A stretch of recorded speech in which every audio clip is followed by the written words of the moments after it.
देशमुख ने कहा कि केंद्र साहब ने देवेंद्र फडणवीस ने उन्हें कहा था कि 4 एफिडेविट में कुछ लोगों का नाम है एलिगेशन। या देखिए, अनिल देशमुख जी राज्य के गृह मंत्री रहे,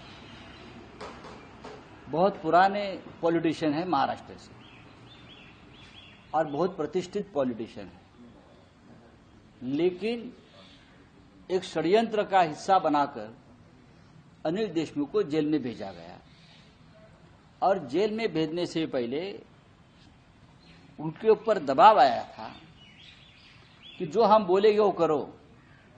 उद्धव ठाकरे जी का नाम लो, शरद पवार जी का नाम लो, किसी केस में आदित्य जी का लो, नहीं तो आपको आपके पीछे ईडी लगाएंगे और जेल में भेजेंगे। ये बात जब मैं जेल में था, देशमुख साहब भी जेल में थे, तब उसने मुझे बताई थी 2 साल पहले, और बाद में भी ये बहुत बार सार्वजनिक मंच पर ये बात उसने कही है। बीजेपी इस प्रकार की हरकत कर सकती है। ऐसे बहुत से नेतागण है, एमपी है या विधायक है जो बीजेपी के साथ है, उनको इसी प्रकार से दबाव में लाकर अपने पार्टी में लिया है। तो अनिल देशमुख जी की बात में दम है और सच है। सर, अनिल देशमुख ने कहा कि केंद्र साहब ने देवेंद्र फडणवीस ने उन्हें कहा था कि 4 एफिडेविट में कुछ लोगों का नाम है एलिगेशन। या देखिए, अनिल देशमुख जी राज्य के गृह मंत्री रहे, बहुत पुराने पॉलिटिशियन है महाराष्ट्र से और बहुत प्रतिष्ठित पॉलिटिशियन है, लेकिन एक षड्यंत्र का हिस्सा बनाकर अनिल देशमुख को जेल में भेजा गया और जेल में भेजने से पहले उनके ऊपर दबाव आया था कि जो हम बोलेंगे वो करो।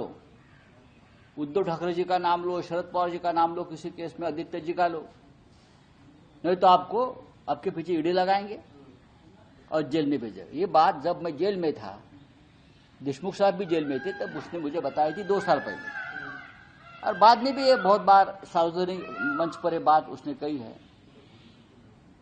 बीजेपी इस प्रकार की हरकत कर सकती है। ऐसे बहुत से नेतागण है, एमपी है या विधायक है जो बीजेपी के साथ है, उनको इसी प्रकार से दबाव में लाकर अपने पार्टी में लिया है। तो अनिल देशमुख जी की बात में दम है और सच है। सर, अनिल देशमुख ने कहा कि केंद्र साहब ने देवेंद्र फडणवीस ने उन्हें कहा था कि 4 एफिडेविट में कुछ लोगों का नाम है एलिगेशन। या देखिए, अनिल देशमुख जी राज्य के गृह मंत्री रहे,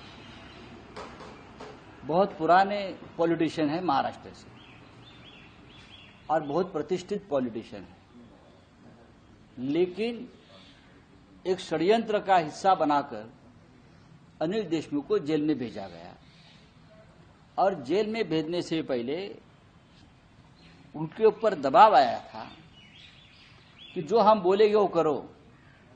उद्धव ठाकरे जी का नाम लो, शरद पवार जी का नाम लो, किसी केस में आदित्य जी का लो, नहीं तो आपको आपके पीछे ईडी लगाएंगे और जेल में भेजेंगे। ये बात जब मैं जेल में था, देशमुख साहब भी जेल में थे, तब उसने मुझे बताई थी 2 साल पहले, और बाद में भी ये बहुत बार सार्वजनिक मंच पर ये बात उसने कही है।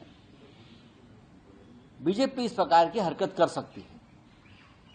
ऐसे बहुत से नेतागण है, एमपी है या विधायक है जो बीजेपी के साथ है, उनको इसी प्रकार से दबाव में लाकर अपने पार्टी में लिया है। तो अनिल देशमुख जी की बात में दम है और सच है।